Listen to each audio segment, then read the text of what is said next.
Binigyan din ni Pangulong Bongbong Marcos ang programa niyang wala ng gurong magre-retiro bilang Teacher 1 sa gitna ng pagdiriwang ng National Teachers Day. Nakatutok si Ian Cruz.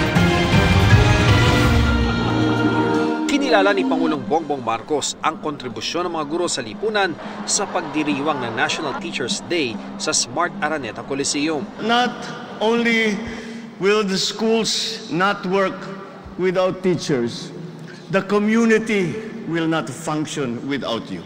Sabi ng Pangulo, hindi lamang kanyang lolo at lola ang nagturo, kundi pati ang kanyang may bahay at maging ang kanyang inang si dating First Lady Imelda Marcos.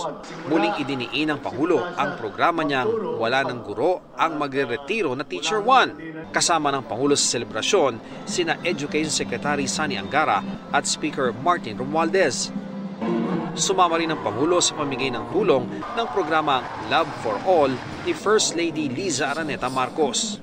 Sa ilalim ng programa, nakapaghahatid ng libreng laboratorio, konsulta at gamot sa mga nangangailangan. Para sa GMA Integrated News, Ian Cruz, nakatutok 24 oras.